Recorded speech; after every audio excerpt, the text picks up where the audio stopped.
podcasts over at WildGamesProductions.com and D20Radio.com.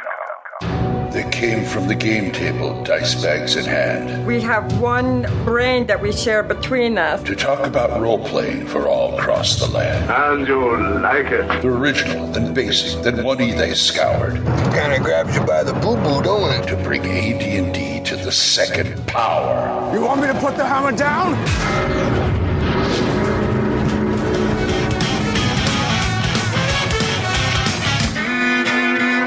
Welcome to THACO's Hammer, the best damn AD&D second edition podcast ever.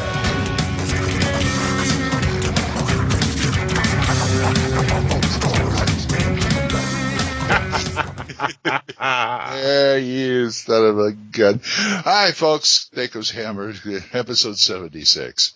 Take you out. I'm DM Glen, here with my cohorts, DM Brian. Good evening, folks. How's everyone going? How's everything going? Everything going. It's just my cohorts, he's that big. And, well, actually, also I have DM Full-On Gamer over here. Greetings, Gamer Nation. We too are the three amigos.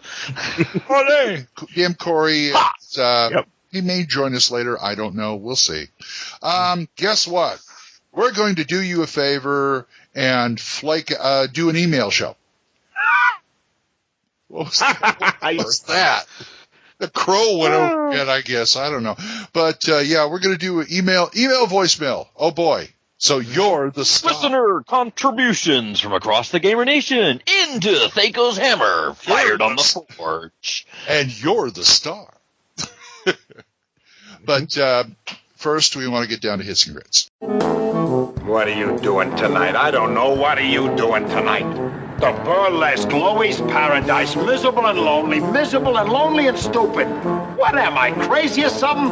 I got something good here. What am I hanging around with you guys for? Hits and crits.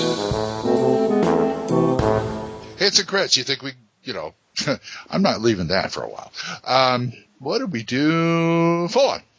Oh, gaming-wise, it was double XP weekend over the Thanksgiving holiday. So the Old Republic did double XP, and of course tomorrow is the rollout of Galactic Starfighter. In other terms, I also did my Road Warrior Mad Max LARP and went to go get my motorcycle from Dallas.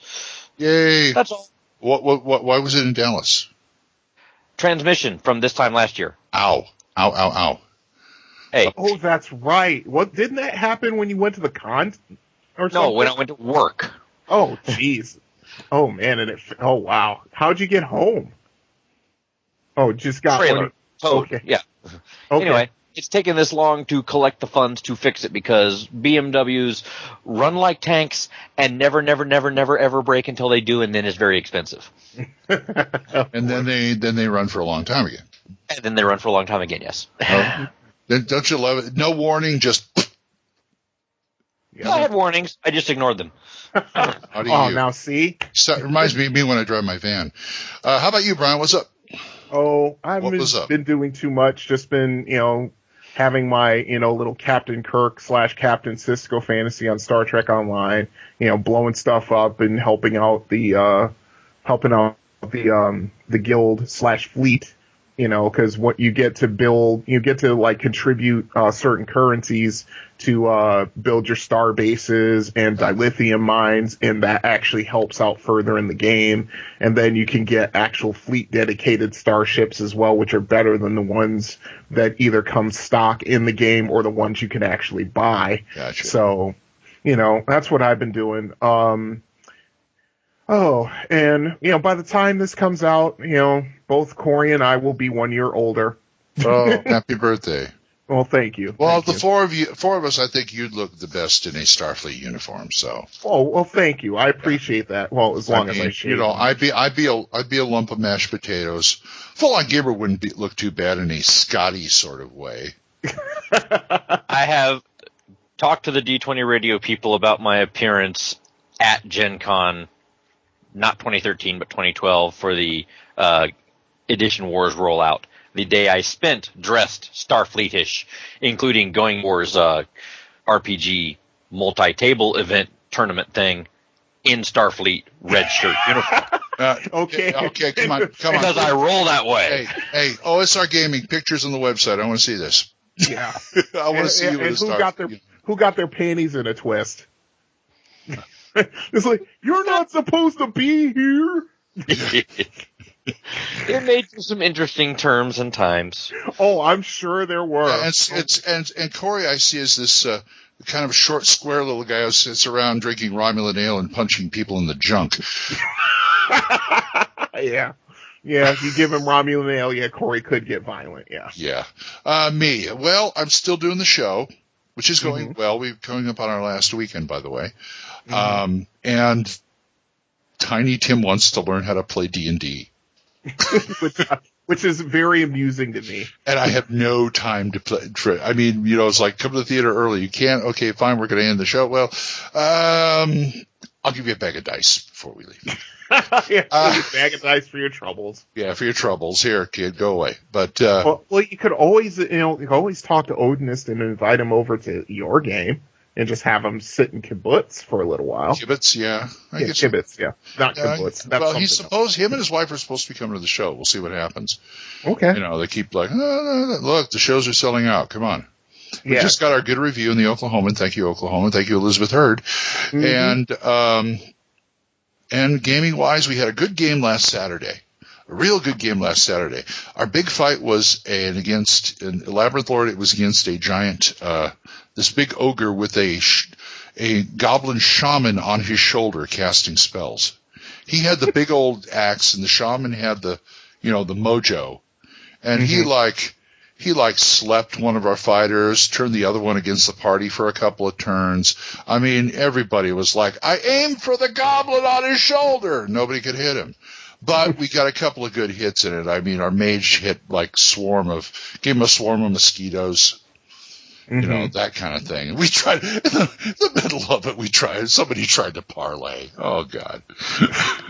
Once weapons you're killing my people, because we kill all these goblins because they were attacking us. We started talking. It's like the other guys, well, we can't hear this. We're going to shoot for the goblin over there. It's like, all right, fine. Here comes the axe. Boom. Yeah, parlaying in the middle of melee is usually a bad idea. Yeah, and I made 5th level. More bless spells, yes. Yeah, exactly. Yeah, because you won't be able to do Cure Serious until you're 9th, I think. Yeah, and this is basic. I'm playing a human cleric, Lars Gunderfutz. And the streak continues. And the streak continues. He's a human. I don't know where he's from, but he sounds like he's from Wisconsin. So, Wisconsin. Yeah. Well, anybody says, okay, why don't you go over there and do that? Oh yeah, okay. Why don't you jump over this pit? Oh, okay. Yeah. I got an idea from an American Pickers episode. Well, there was this one guy that they showed up at this big, all this stuff that, how they go around and pick for their antique store. And it's like, they went into Wisconsin, they were freestyling in there because they didn't have anything set up. So they found this one guy on the back roads, and it's like every time they offered him money, go, oh yeah, okay. I mean, no haggling, no nothing. $150? Okay. Hey. And it's like, there's a character. There's a D&D character right there. And you throw in some more Wisconsinisms, a little Canadianisms, and it just becomes real interesting. Oh, I'll bet it does. And my god is Toki. Toki? Yeah, Toki from Metalopocalypse. Oh boy. Yeah, okay. Toki Wartooth. Yes, Toki Wartooth. Yeah, he made all the members of Deathlock gods. Yes, he did. Yes, he did. Oh God, yeah. So I said, what's the most benign? He likes the clowns. Yes. Yeah. Okay. Anyway, that's and contemplating some tunnels and trolls. I hope so. And that's about what I'm doing. Mm-hmm. So let's get into the meat of this thing. And rip open that mailbag. Okay. Yeah. Let me bust out my Vorpal sword and I'll just cut the top right off. If I was X-Top, I'd just go chunk. Exactly. Well, you might damage the emails. Be careful with that. That's true. Okay, this first one is from Bryant Hudson. Hi, Bryant. And he says, Hello, THACO's Hammer. Your podcast, along with others like SOD and RFI, have made my daily commute my daily commute to work, English, something to look forward to. I read most of the Forgotten Realms novels, and I'm currently reading the Erebus Kale trilogy. The Slod that are featured in that story freak me out. They are so sadistic. Yeah, Slod are sadistic, but we continue. I've always thought the Slod were particularly scary. They have numerous spell-like powers and can regenerate. I remember Dungeon Magazine 10 featured them in an adventure and on the cover. I like how they can be mistaken for bullywugs by the less knowledgeable, which could lead to a huge surprise for any PCs. Oh. Yeah. I would think that they would make a good subject for a snipe hunt, and the adventure from Dungeon number 10 might be a good one to review as well. Thanks for everything. Yeah, I think the Slod would. Oh, yeah, they also pretty good with them. Yeah, I think Slod would be good. We ought to do a snipe hunt on that. Yeah, that is perfectly fine with me. And I have this dungeon magazine that he's talking about, actual physical copy.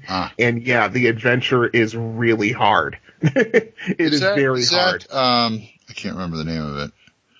No, it's not. I was thinking of the Mud Saucer's Tomb. That's not it. No. I think I'm going, while we're talking, I'm going to go into my archive and look it up. But I think it's Threshold of Evil. Okay. I think it's. And who was that again? That was Bryant Hudson. Thank you, Bryant. Very good. Very good email. And before we go on, I forgot I wanted to do a shout out because a friend of mine, Alex Bates from Forge of Ice Miniatures, sent me a box of 50 Crown Royal bags. I live again. Anyway, which will be handed out at the convention. If I can talk him into another box of Crown Royal bags, another 50, that would be nice too. But in the meantime, I want to tell him he also sent me some of their miniatures. And I'm going to be sending these on to Corey so he can look at them and he can ooh and ah over them. He gave me a little turtle, an Aroka. Is that how you pronounce it? Arakora. 3 slee stacks. Which I find amusing. Yes. And my favorite, I almost don't want to give this to Corey, but he'll pin it up pretty. It's an owlbearskin rug. I love Which is funny. Yes, it is very funny. I mean, that's almost as good as the 3 slee stacks, but not quite. Because it's like the 3 slee stacks is that's about as old school as it gets. Yeah. Going way back. Oh, yeah. And he's at forgeofice.com. And they're really well made, too. They're really well cast. That Arakoka is it's in 3 pieces, but man, it looks really cool. It'll look good once it's all put together. Yeah, and it's got a lot of nice details on this. I could tell they were slee stacks. I thought they were lizardmen and stuff. No, they got a horn on the top of their head. It's a slee stack. Yes. And thank you, Brian. Alex, thank you very much. Anyway, I forgot about that. I wanted to give him a shout out there. Yep. But anyway, shall we go on? Yes, we shall. Okay. Right. If you give me a moment, I was just looking up that Dungeon Magazine thing, and okay, I'm gonna set up for voicemail. So. All right. Okay. And I'm game. Yep. So we shot him. Okay, so here we go. This is from, I believe, DM Angelo. So, hi, Angelo. All right, let me get set up here, and here we go. Hey, everybody. This is Angelo, DM Angelo from Los Angeles. Just wanted to tell you guys I love your show, and you guys are doing an awesome job, and I appreciate everything you guys are doing. I do have one. First of all, too, I want to apologize that I've been a long-time listener and I haven't. It's the first time I've called. So here's a little question for you guys. I want to know how you guys handle fear. I know in the Ravenloft setting, it's a huge thing, fear and horror checks. I want to know in your high fantasy games, whatever campaigns, homebrew, what you guys do regarding fear. If you guys use a standard save versus paralyzation, what situations you do it. Tell me some stories about it. Give me some examples. And that's pretty much yeah, I'd like to hear about that. And I also wanted to report a good find I had this weekend at our local convention. We got had an auction, and somebody was auctioning off all 4 volumes of the Wizard Spell compendiums. I picked them up for $29, and they were all surprisingly in great condition. I think volume 1, I opened it, and as I opened it, I heard the spine crack like it's never been opened before. Anyways, all right, guys, thank you very much, and I'm out. Excellent find, excellent steal. Thank you, Angelo. Okay, first of all, this guy kind of vindicates me. Now, How so? Well, forget where he said he was from. What does he sound like? What kind of guy? Where do you think he comes from? Ignore what he said. Where do you think he comes from? I'm not 100% sure. He sounds like he's from New York or New Really? Jersey, which vindicates me because a lot of people come up to me and says, "Are you from New York or New Jersey?" I said, "No, I'm from L.A." So it's like I'm not the only one. No. I have to disagree. I grew up on that side of the country. His voice sounded just his voice sounded more or less normal. No real accent to be known, because from people from New York and especially from New Jersey and certain parts of Connecticut and New England, of course they have they have accents. Well, he had that kind of a little bit of attitude, I think he was a little nervous because it was his first time. No, that's okay. I'm not saying it's a bad. Big props and congratulations to first-time caller, first voice male in the shoot. Okay, thank you, Full-On. You're absolutely right. Well, where are my manners? The rest of you, Gamer Nation, can do this too. And Angelo, I want to say, hey, Angelo, that is a great find. I mean, you undercut my price. Yeah. On mine, I paid $50 for the set. You got for $30. Damn, somebody better than me. Yeah, for sure. Yeah, so congratulations and enjoy them. If you can find Encyclopedia Magica, you'd be in clover, Fear. How do we handle fear? Anybody? Oh, okay. Fear is the little death. Fear is the mind killer. Fear is what drives you, what molds you. Oh, wait. Easy there. Sorry. No, fear, what I do with fear is the save I use is whatever happens to be the dictated save for whatever the circumstances, whether it's spell or magical effect or artifact effect or trap or symbol or whatever. Whatever it is that's written is what is the save used in whatever system it is. When it takes effect, the general description for that involves usually the target, if capable, flees. Yep. At their maximum move rate, dropping everything held and going about their business of getting the Bagungus out of there. That's right. At that point, I stop letting them map.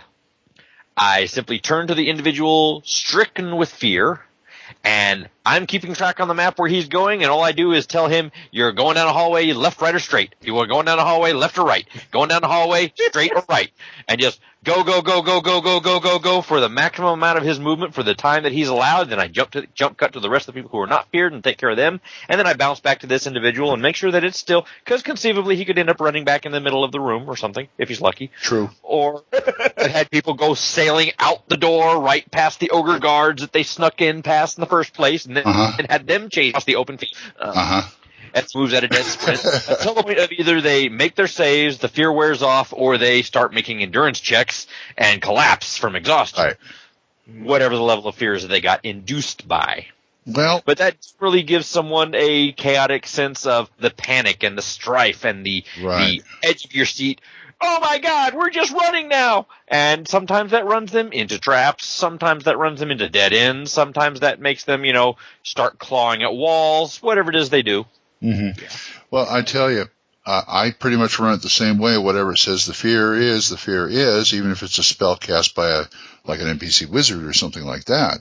And I do kind of like you do, and you better hope when you turn around to run, you're running in the same direction you came, because exactly what you said would happen. It's like, it doesn't always happen. If you're real lucky, you'll run out of the dungeon. This is why the players I've dealt with they hate fear more than level drain. Because all of a sudden, boom, they're out of the combat. I'm out of the combat, I'm not in control of my character, and I'm in a part of the dungeon. I don't know where I am, and nobody knows how to find me. Yeah. I was in one game, this guy got feared off an NPC wizard, and the guy kept asking him, he said, okay, you're going this way, where you go? You're going blah, blah, blah, blah, blah, blah. He was going in a circle. There's like doors, and he come out of the hall, he come out the other way, he kept going around in a circle.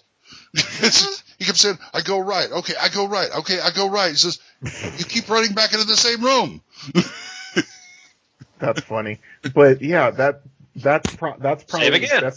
Save exactly. Yeah, save again. Oh, I mean, that's the whole thing. I mean, when it comes to magical fear, whether it be, the good thing about, to me anyway, because in second edition, the dragons also got an upgrade, and also their dragon fear got modified. Yeah. There was a time where it was like you see the dragon make a save or run away. No, now it's just a combat penalty, and a fairly stiff one too. But I like it could be sometimes. Yeah, it kept party members alive who should know better than to get into fights with dragons, or at least enough sense to collapse on the ground, quivering in fear, and hope it doesn't notice you. Well, you see, that's the whole thing. And consider you tasty. Well, yeah, I agree, but that comes back to macho gets you killed, stupid gets you killed. If you're going to go up against a dragon and you're not properly prepared, you're going to get eaten. That's just the way it goes. If the person in the rear doesn't get feared, the standard operating procedure in my groups is the fighter in the back, if he's not feared, if somebody gets feared and he runs through you, you bop him on the head. Knock him out. Sap him.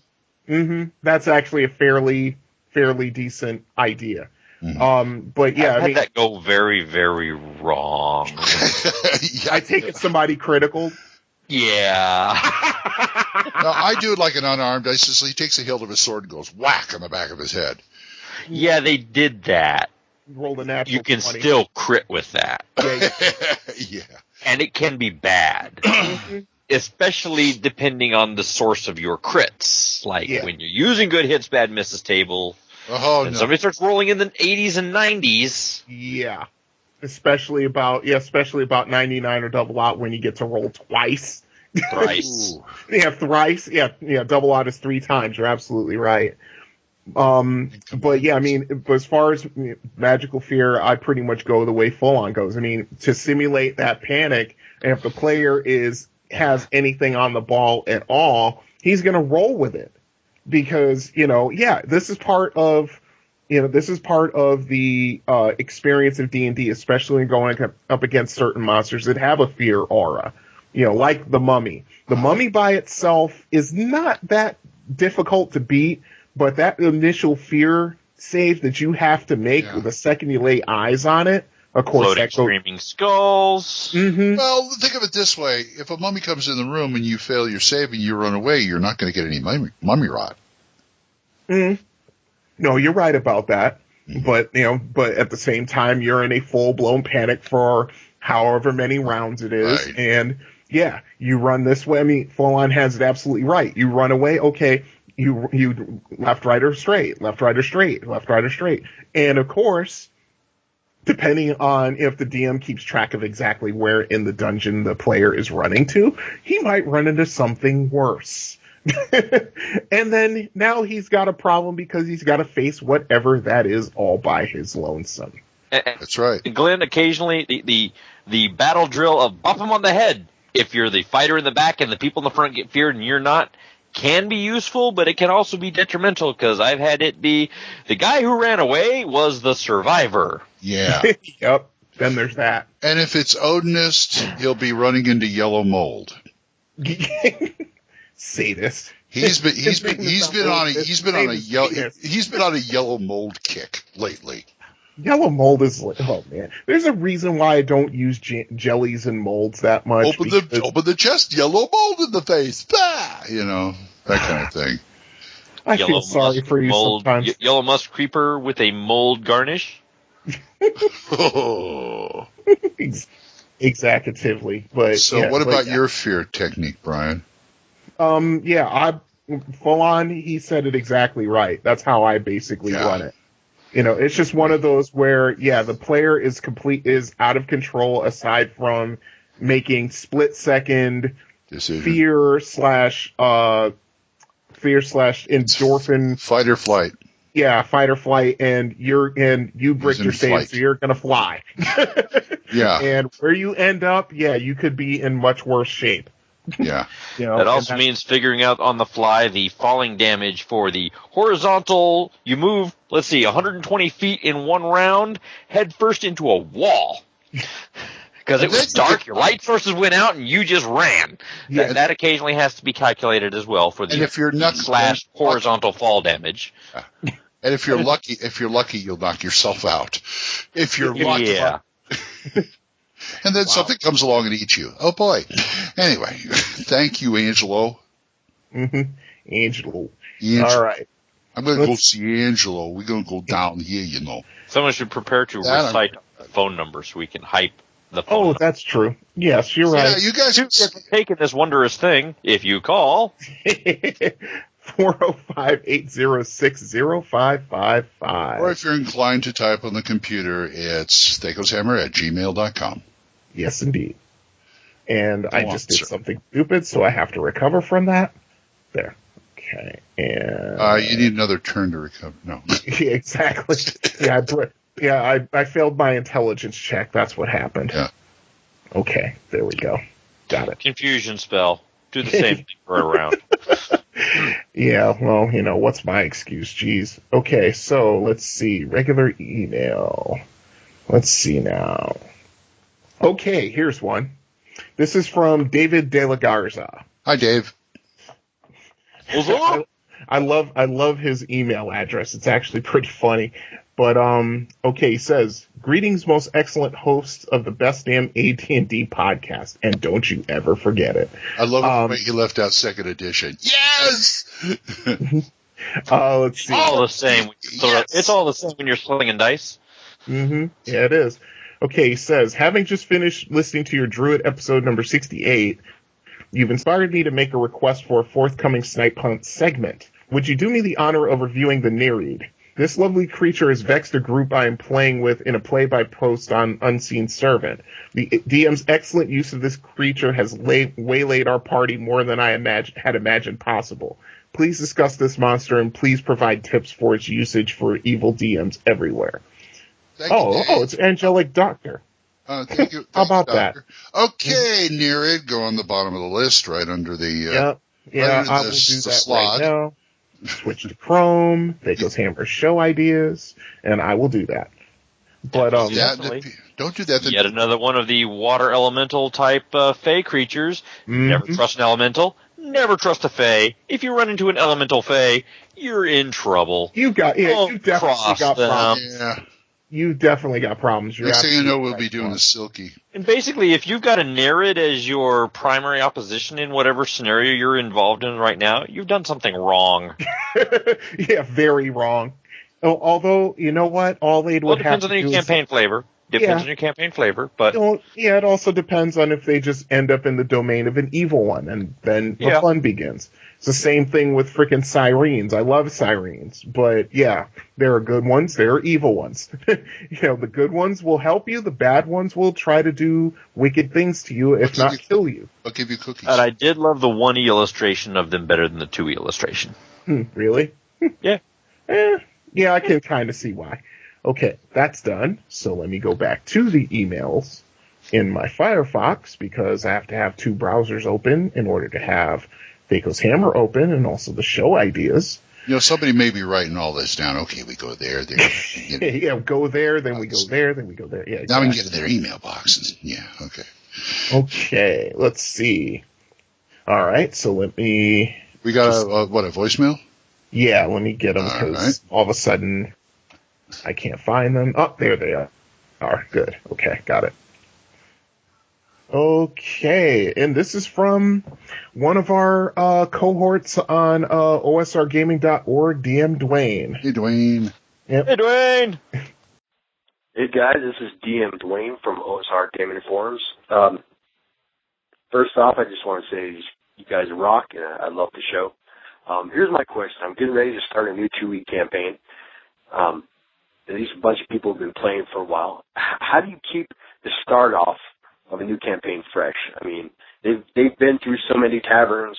They've killed so many goblins. They've killed so many orcs. What do you do to keep the start off of a campaign fresh? Do you just throw them right in, being chased by somebody? Do you stick to the old standby of you meet in a tavern? What do you do? I'm kind of at a loss right now. I got a little while. We haven't rolled up characters yet. Have a little while before we're going to get together. It's just I've run a lot of campaigns over the years, and I'm kind of stuck for ideas. So anything you guys can say or help me with would be appreciated. Rock on and keep slamming the hammer down. Thank you, Dwayne. Excellent, Dwayne. How do I solve the start of the campaign problem? Well, first of all, I get them laid. And, they're up there. So, honey, you didn't have hemorrhoids. There was a map in here. Ooh. Oh, my God. Jeez. Really? They left a map up where? You betcha. That damn dwarf he was in here before. He was tattooed on the back of his neck. Yes, there we go. Remember that movie Lust in the Dust, how they found the treasure map? Oh, no, I've never seen that. Okay. I was thinking Yellowbeard myself. Half of it was tattooed on a Divine's backside, and the other half was tattooed on Lainey Kazan's backside. So, so they had to be next to each other. Put them together so he could find the gold or whatever. Wow. Yeah. And I was thinking Yellowbeard, stagger, roll, stagger. Not the first head I've eaten. My new ooze a bit. It was their butts. Yeah. Anyway, but I admit I watched that movie. Believe it. You just did. You're not going to use your head. You're going to lose it. Well, my girlfriend Sylvia, that was the very first movie we went to as a couple. Believe it or not, because it was the only thing playing. Oh, okay. Yeah, it's like I think I have a reputation for my wives and girlfriends of taking them. The first movie is always going to suck. Just get it out of the way now. You know what Becky and I's first movie was? What? Inspector Gadget. Matthew Broderick? Yes. Oh, gee. And actually, I found it a bit entertaining. And she married you anyway? Yes. And the second one was the Dungeons and Dragons movie. Oh, yeah, that's true love for sure. Oh my God! At least you knew what you was getting into. Yeah, I walked out of there going, I guess that's going to have to hold us until Lord of the Rings comes out. Yeah. Before we got a really good fantasy movie, yeah. But anyway, all right. Getting to the tropes of the campaign beginning. There are many. Yes, you can always do the tavern, the tavern, the tavern, and the tavern. You can do the prison. Use the Conan approach of, hello, you're all in prison, and we're offering you a chance to redeem yourselves for your freedom. Mm-hmm. Well, we did You can do the Adventuring Academy thing. You have been requested forward to graduate from our Adventurers Academy, and we've determined that you are the graduating class. Go forth and do something not suicidal. Do all your guys sound like they got a stick up their wazoo like that? No, just mine. I have other voices I can use too. Oh, okay. Just wondering. And also go for things like the village, local village, humdrum people who decide to get roped into something happening, and it doesn't have to be orcs, it doesn't have to be goblins, it can be other things as well. You can throw in a weird quirk or two in there. You can have the Dawn of War approach, and everybody gets drafted. Oh, God. I mean, yeah, there are so many, but the thing is that in the end... It's a caravan. We're a caravan, which can be on a boat. On a boat, like a boss. Yeah, remember the movie The Keep?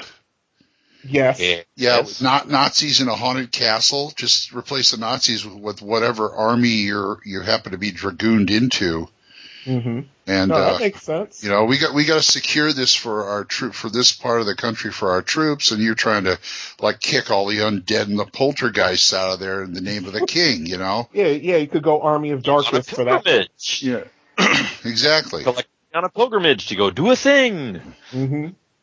Yeah, because it's that thing season. Mm-hmm. No, I totally agree. It's just that I have also done. This scroll will self-immolate in 5 seconds. Yeah, the Mission Impossible. Chose to accept it, Mr. Phelps. Mm-hmm. Mm-hmm. Yep. Yeah, that's been done. Master Phelps, yeah, but the whole thing is that in the end, because we've all been gaming for so long, we've all been part of them. And the whole thing is that for me, I mean, especially with you guys in Hammers with the Duchy, I just decided to go with the simplest approach. You know, because I wanted to get you guys out there and out into harm's way as quickly as possible. In media res. Yeah, in media. Yeah. Something's chasing you, go. Yeah. You are on my favorite. Predetermined. That helps. I always like you meet in the bar and the tavern and all that, but one game I got tired of it and I changed it up. It says you guys are walking down the street and somebody gets hit with a tankard. There's a fight already going on in the bar. It spilled out into the street. That's how I started the game. I do like that. See, the problem is that the majority of players I've had, I can't do the bar fight thing because they will be stupid enough to pull weapons and start stabbing people. Yeah. That's why, everybody's that's why D&D needs a good unarmed combat. Have the bar fight happen in Skullport. They start with weapons drawn. That's true. That's right. Yeah, but then they got to get out through either the Underdark or through a ship, and for first level characters coming out Skullport, no, I can't do it. Well, no, it goes like this: you get in a bar fight in Skullport, it gets dangerous, and you manage to be lucky and get knocked out, but you wake up on a ship. You are shanghaied. Sir. Got shanghaied, yeah. Yeah. Then there's that. I mean, there are so many ways to do it, and I mean. I love in media res as full on mentioned. I love in media res. You remember the D6 Star Wars game? Yeah, that's how they suggested starting. Yeah, they did that. You remember the sample adventure? The other trick that they use is aside from it added to the in media res, they start with a script. You assign roles to the various known members of the party, hand them their script, and give them that bit of starting meat. Yeah. They start with the script. They read off their 4 or 5 lines right away. They know the initial layout of the circumstance, and then you go from there. Right. Yeah, that's one. That just takes too much prep. At least for me. I know if it's done well, if it's done right, it works really well. But yeah, it's just one of those things where it's like I just can't be bothered doing it. I mean, yeah, I'm lazy in some ways. I'll admit it, but somebody you have to write the script for Fighter 1, Mage 2, and Thief 3. You can write it for just character Bob, Frank, and Joe, whatever. Just character 1, character 2, character 3. Let them vaguely assign roles. You can even have them cross over, and they apply differently by classes. No, I agree, but then of course, then when they start doing that, they enjoy it so much they want to play these guys instead of the characters they rolled. Then what? I've had that happen.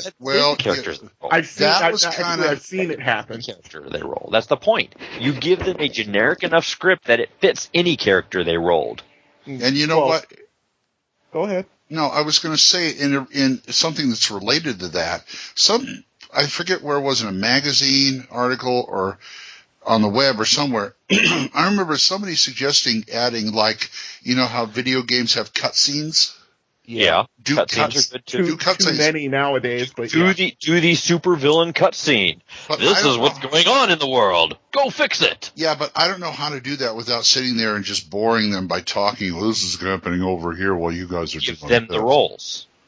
Okay, then we lead back to that again. Well, at the same time, but then that also kind of gives time to write a cutscene. Don't do the work yourself. Let the players do the work. Then they're invested in the enemy. But then it starts getting into amateur thespianism, and I just can't have that. Yeah, but as a DM, you got to be able to cut it. No offense, Glenn. By the way, no offense. Look, no offense.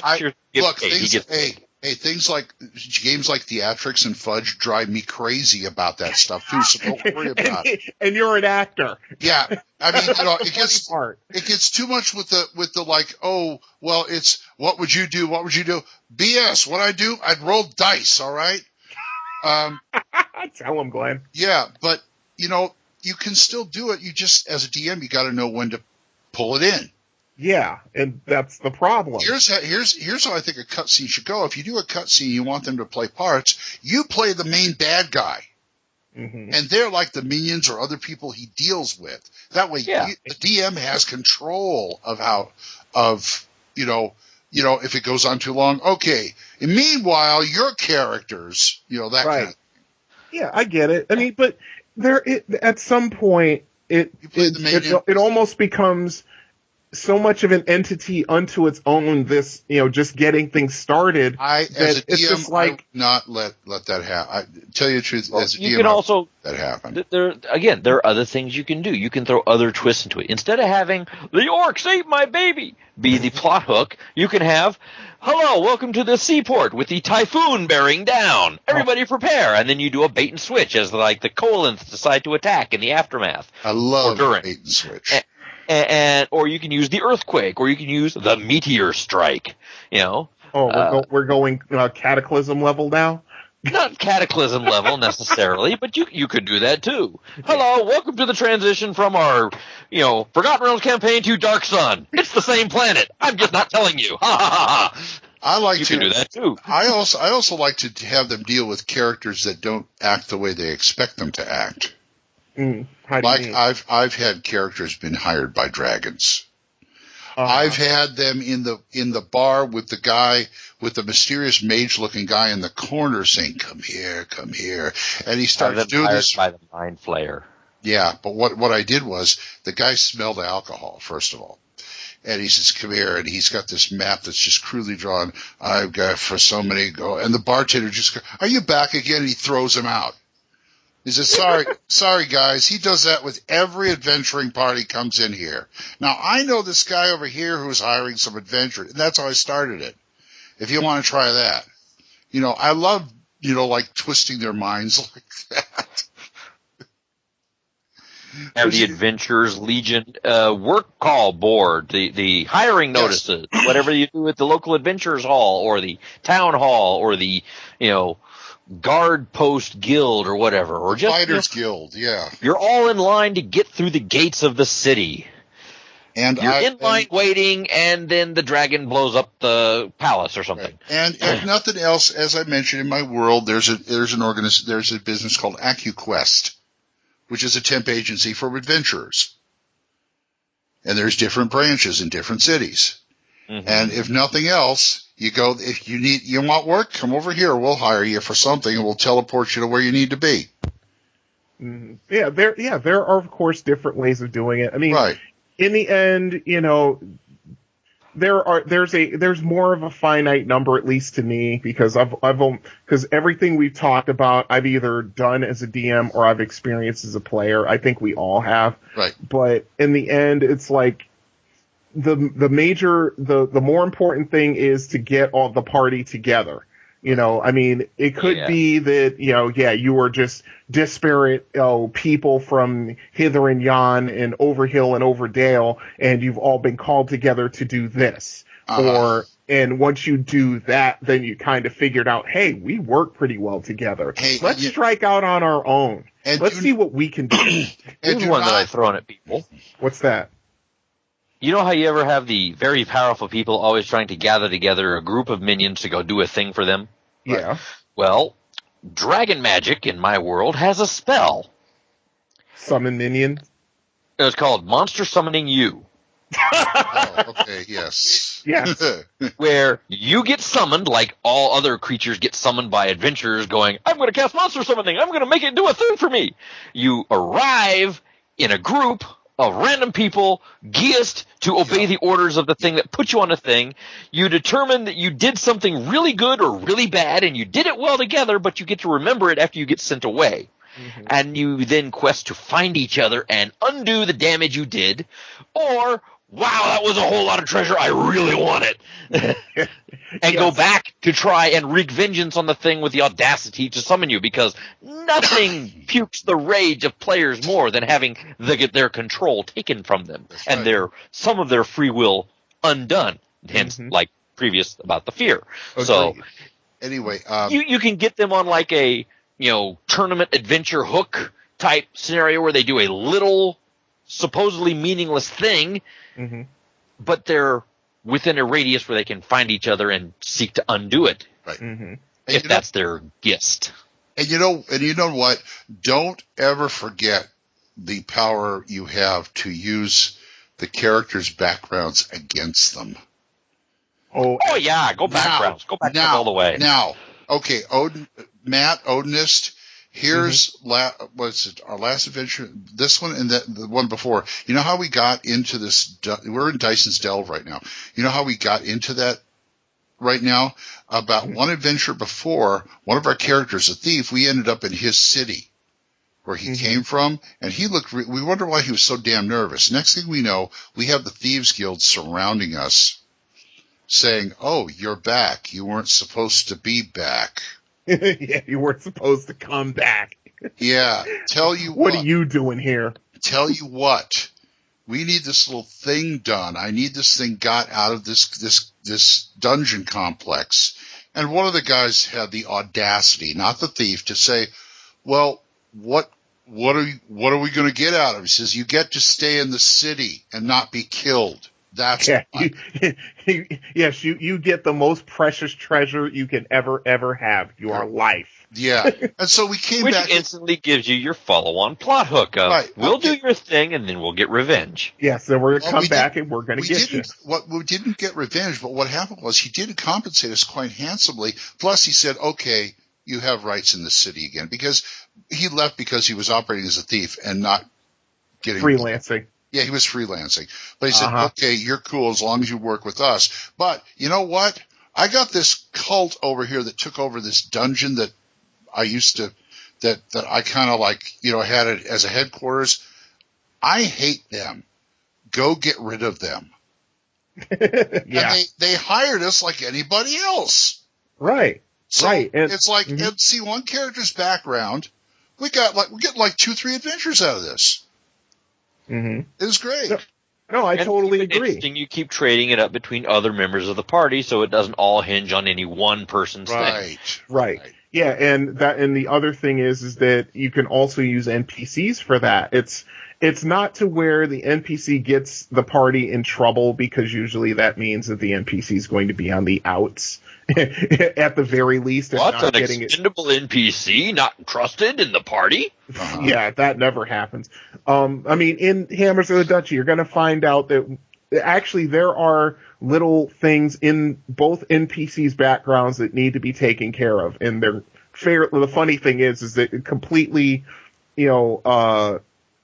coincidentally, they're similar. Right. But at the same time, now that you guys have gotten up to about 3rd, 4th level, and I don't have to worry about a single, sword stroke killing you, now I can start, let unfold once you guys get back to civilization. And it's going to be one of these things where it's like, it's not going to be, where you guys have no choice in the matter but to do this thing, but you will have the choice whether you want to do it or not. Right. But at the same time, it's like, that's one of the things that the DM needs to, sometimes you have to use the carrot instead of the stick. Right. Sometimes you have to give the PCs a choice, and not a choice of do this or die, just do this or don't do this. Right. Do this, do something else. Yeah, exactly. So, and they don't have to necessarily know that both answers are A. Yeah. Yeah, don't you love it? Are you going to go to the left door or the right door? Yes. No, because sometimes the PCs come up with answer Z. Yeah. Something you completely didn't expect.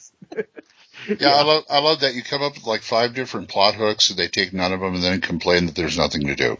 Yeah. And at that point, I'm like, are you guys blind? That's when I will just fold up my screen, put it down on the table, put my elbows on the table, and look at you and look at the players and say, really? I've been dropping breadcrumbs left and right, Hansel. I've been giving you guys a path to follow, Gretel. What do you got? You guys are just blind. What do you want me to do? Feed it to you like pablum? But anyway, folks, aren't emails fun? Anyway, when we get on rants, they are. Yeah. You can provoke a rant by sending it to thacoshammer@gmail.com. Or our phone number. Yes, Dwayne, that's what we do. Roll that way. Yes, indeed. Or the other. Yeah, thank you, Dwayne, for getting us in this mess. Another fine mess you've gotten us into. Yeah, what was our phone number? 405-806-0555. Okay, we can't forget that. So No, we can't. No, we can't. What else we got? Okay, got an email from DM Shag. Hey, Shag, haven't heard of him for a while. Yep, Shaggy from Scooby-Doo, Zoiks. Okay, this one dates back to July, so it's a little bit old, but I think it's still relevant. It's still good. Yeah. Yeah, it's still good. Yeah, oldie but a goodie, true. Okay, hello, wielders of the hammer. DM Shag here again. Loved Splatload 68, great as always. While listening to the comments on Game Prep, I was reminded of a time way back in 1999 when all of my carefully orchestrated plans were ruined by the randomness that occurred during 36 hours of D&D. Oh, that never happens. Yeah, no. Once you go past 10 hours, things can get a little loopy. Yeah. Okay. We had been waiting months for this weekend. Yeah, I know, full on. I know.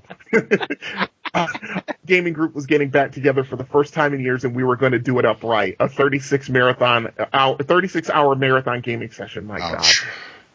I think the most I've ever gone is like 13 or 14 hours before I was falling asleep. We do 5 hours every other Saturday, and I still have to take an energy drink to get through it. Yeah. Who you telling? I'm wiped out after. We do 2-3 hour session of Hammers of the Duchy, and I'm wiped out. Getting older sucks. Anyway, we were playing at my bachelor pad, and for once I wasn't DMing. The work week had been rough. The early mornings, long hot days, and late nights had taken their toll on me. But I was determined to see this weekend through. Oh, bad idea. I got off early on Friday and raced home to set everything up. I laid out the game board and the minis, the books and the dice, beer and the chips. I heated up the grill and fired off some burgers. Hey, at least he is doing it upright at this point. Hey, Dwayne, take notes, change some selected words, and use that for a plot hook. Right. Yeah, exactly. A cookout. Yeah. Well, I mean, you take the word D&D, you take the term D&D out and put football in there, and it looks normal to other people. Yeah, exactly. Exactly. Yeah. Bowl. Chips, grill. No, you're right. 8 o'clock sharp, and the gang started showing up. There were 6 of us, including me. After some burgers and beers, we sat down and got into some gaming. The first few hours went quick. Before we knew what happened, it was 6 a.m. We took a break for coffee and donuts and then went straight back in. Noon, 3 p.m., 6 p.m., another break for Subway, then more D&D. Soon we look up and it's midnight. I, for one, am having trouble staying awake. Well, 36 hours, that's a little excessive. You can sleep between sessions in a 36-hour marathon, Yeah, a 3 or 4 hour nap break would be good. Puppy piles are useful, so is rotating the holder of the dice. Wow. Puppy piles, really? Okay. Just don't stop. Don't stop. Shove somebody if they have to roll dice, nudge them away, and he's not even get a quick decision from them, and then move on. He's not even doing this for charity. Go ahead. Oh, that's hilarious. Okay. At 8 o'clock, I wake up. Things are eerily quiet in the house. I climb out of bed and walk towards the living room, expecting to find all my buds passed out in various corners of the room. Not quite. What I did find was 5 grown men sitting around our gaming table in their underwear. This gets even better. One of them, who'd gone commando, had instead used his undershirt as trousers as was wearing a Huddle House bag on his head. Needless to say, I was a bit caught off guard. Yeah, you think? These are my people. I like them. All you need is empty crushed beer cans and empty pizza boxes around, and it's perfect. See, this is due when a DM's back is turned. They role play among themselves. They draw up their own maps for their own desired master Lord's Castle Thieves Guild thing or whatever, and they come up with, okay, this is Battle Drill A. When he brings out the dragon, here's what we're gonna do. Oh yeah. And then they hit you with it when you're conscious again. Well, on that was our BattleTech game after a while. What are you guys sitting around your underwear for? We're all berserkers. Yeah, something like that. And they're not even confident about it. They're not confident about it. They're just basically we're berserkers with, question mark at the end. Exactly. They all point at the person across the table and say, the Nerid made us do it. Yeah, exactly. Let's see. They all thought this was really funny, and so did I. However, not wanting to be outdone, I feigned anger. Acting furious, I stormed off to my bedroom to retrieve my very real-looking and unloaded air rifle. Next thing you know, I've got 5 grown men standing on my front lawn in their underwear with me holding them off with a fake rifle. I let this go on just long enough for a dozen or so passersby to get a good laugh before I let them back inside. Just long enough for the cops not to be called. Yeah, exactly. For the cops not to show up. Exactly. Yeah. Know your community well for trying that one. Yeah, know it very well before you try that one. Mm-hmm. After redressing, we all decided to take a couple of hours to rest before finishing up with our campaign. Unfortunately, we spent all the rest of the day passed out on random pieces of furniture. We never did go back and finish that campaign. We did, however, continue to get together to play regularly. There were, I'm sad to say, no more marathon sessions in our future. As always, keep up the good work. Can't wait for number 69. Yours in gaming, DM Shag. That sounds great. Thanks, Shag. I would have played in that game. Oh man, I think I've gone underwear and all.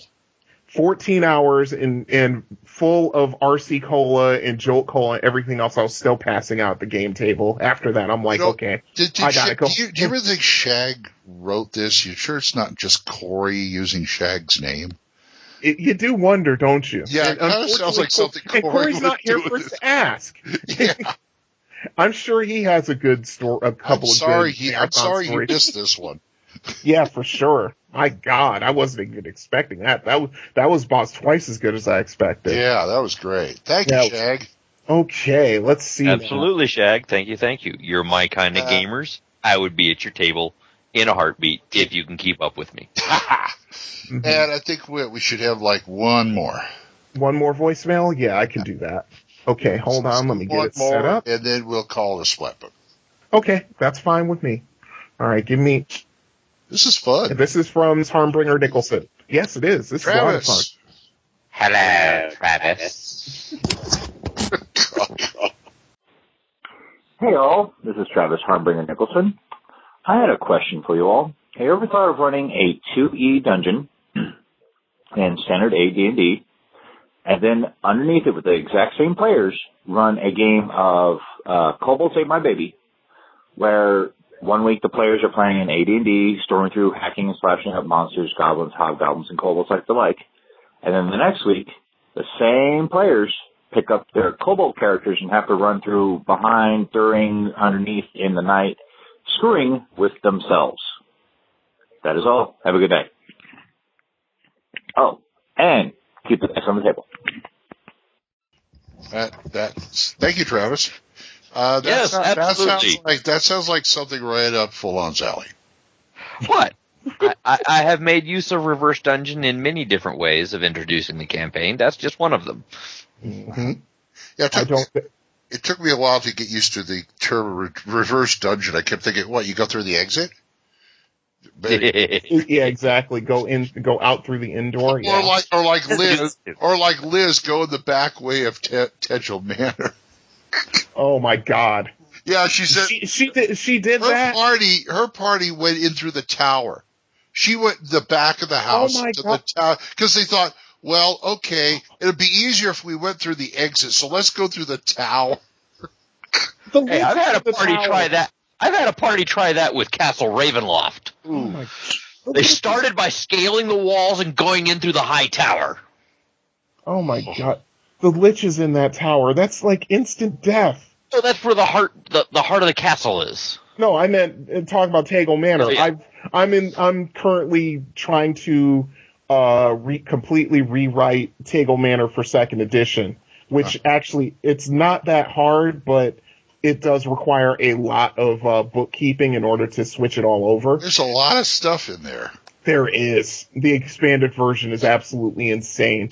But yeah, going into the how long did that session last? One session, maybe? 4 or 5 combat rounds, perhaps? Yeah, real quick TPK on that, I think. Yeah, it's like, no, don't go in through the tower. Please don't go into the tower. Yeah, let's fool them. Let's go through the back. Yeah, we'll surprise them. I've had them do that too. They went through the courtyards, rappelled down the outside, and went in through the balcony that's down on the cliff face. Into the catacomb. Oh, God. Yeah, and the catacombs are pretty nasty too, from what I remember. Jeez. Anyway, back to the question. Yeah, and under. That's kind of an over and under dungeon. Yeah, exactly. I'm not familiar with kobolds. I know the name and I've heard of the game, but I never played it. Mm-hmm. So, but as a concept, I think it has merit. It sounds. Yeah. Yeah, I mean, the only thing I've ever heard, I've never participated in such a game. Pardon me, the dog is barking. Got your kobolds there. Hold on.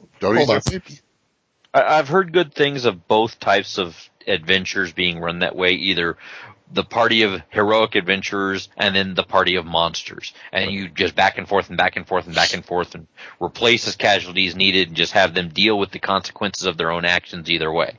Right. I've also seen it done where they do 2 entirely separate in contesting with each other parties. Okay. Where it's like good party, evil party, good party, evil, or 2 good parties all working at cross purposes. Right. But, do the great big campaign where you do this, and then do the great big campaign where you do this, and then start feeding them hints that they're, the campaign clues are what the other party did last time, and so on, and back and forth with each other. And people actually kind of enjoy that because they feel they're contributing to the story arc until somebody starts metagaming it and starts trying to pass things from one party to the next. I know. Yeah. That's going to happen. Well, see, eventually. That was the only thing I'd ever heard of was there's somebody who ran a game who decided to run monsters and evil characters to start and gave them a village to ransack and destroy. And then after that game was over and everybody, had all kinds of fun being bad, then they decided to start, a more traditional game, and that's the first thing they ran across. Hey, Dwayne. Take notes. Run an evil campaign to get it out of their system, then make them make characters to deal with the aftermath. Yeah, of the evil campaign, exactly. From the town that was ransacked. Yes, exactly. They are the survivors that pick themselves out of the ruins, if your party is those that actually leave survivors. Mm-hmm. Oh, yeah. I could say, you know what, what Travis suggests is a good way to take like an old tried and true dungeon like Keep on the Borderlands and completely turn it on its ear. Yeah. That was starts the bandits in the woods. Exactly. And then all of a sudden, then the party gets hired, and then now all of a sudden you have the players basically playing against themselves. I talk about looking into tunnels and trolls. One thing that kind of bothers me is Ken St. Andre is like way too interested in the trolls and the monsters. I don't really care about playing monsters as PCs, but they have an offshoot game there called Monsters, which is what you do. And if I alternated that with like a D&D campaign and Monsters doing the other end of it, right, which would really be interesting. Yeah, for sure. Mm-hmm. But yeah, I mean, it's an interesting concept, but yeah, it's like Full On said, after a while, I mean, I'm not even going to try and, assume as to, people's motives, motives and gaming tendencies. But yeah, ethics. At some point, yeah, it's going to, they're going to start metagaming against each other at some point. Yeah, that's the only thing you got to watch out for, really. Right. Now, there's another version of that where you have, I have a game group on Mondays and I have another game group on Sundays, and they're different people.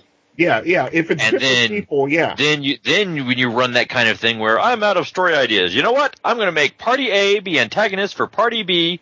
Go. And just feed them the results back and forth. Yeah, and then the thing is that the only thing is at some point it's going to have to come to a head where they have to face off against each other, and that's you take a 4-day weekend and a big table. Yeah, and make sure all the sharp objects are removed from the house. If you're lucky, if you're lucky, it'd probably work out. Remember that one year when Marvel did all their annuals with it was when Marvel did their annuals. They linked the Avengers annual with the Fantastic Four annual. They've been doing that for 30 years. Well, I remember this one where they were all both on a Skrull ship trying to get to them from opposite ends. Yeah. And finally, at one point, they broke through and there's, hey, what are you guys doing? What are you guys doing? We're doing the same thing you are, that kind of thing. That's what you hope happens. Right.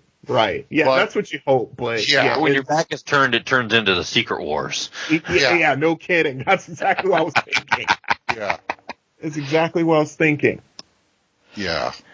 So I mean, it's a good concept, but it has to be done in a certain way, and it has to be made clear from the jump. It's like, look, no metagaming.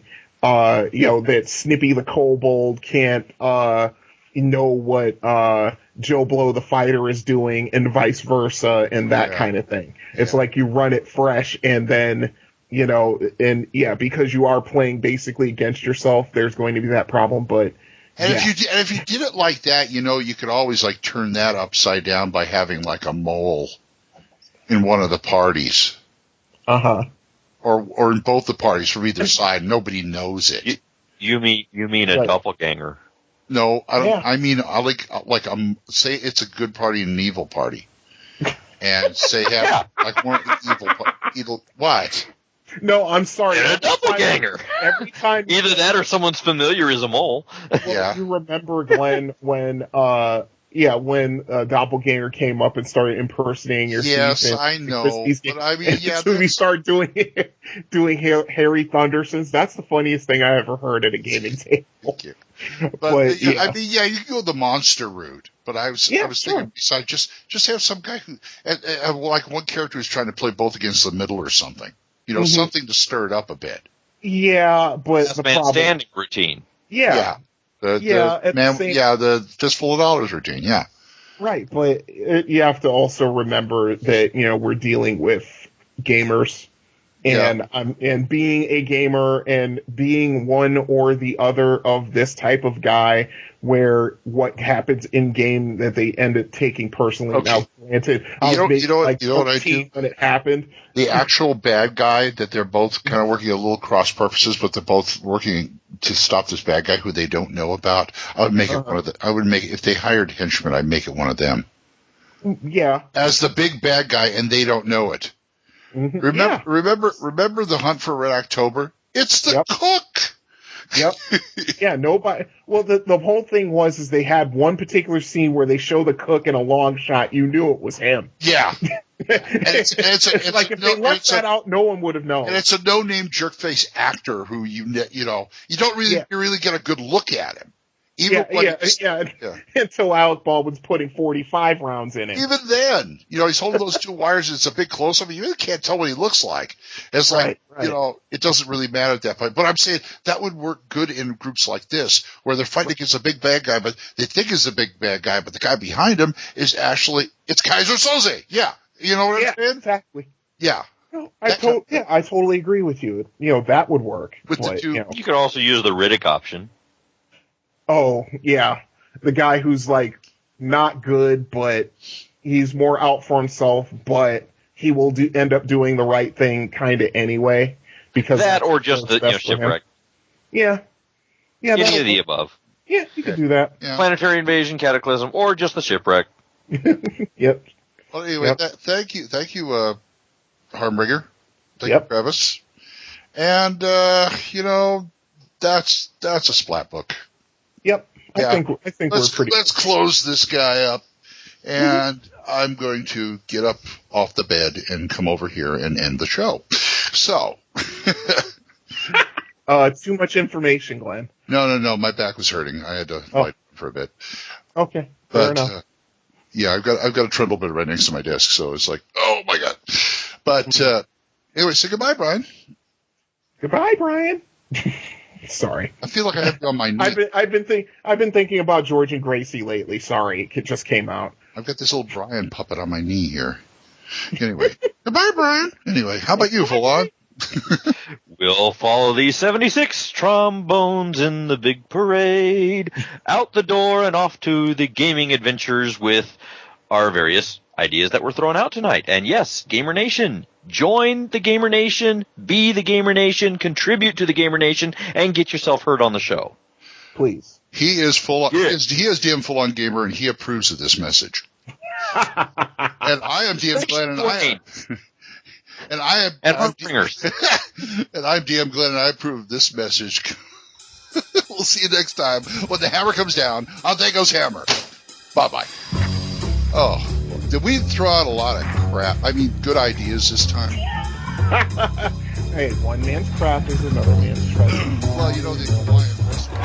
THACO's Hammer theme is provided by the Diablo Swing Orchestra. You'll find them on Jamendo.com. All other additional music for this episode was provided by Kevin MacLeod. You'll find more of his music on Incompetech.com. Be sure to visit our website at THACOsHammer.info. If you have any questions or comments, email us at THACOsHammer@gmail.com. Remember, that's an O, not a 0. You can also find us on the second edition forums at osrgaming.org and at purpleworm.org.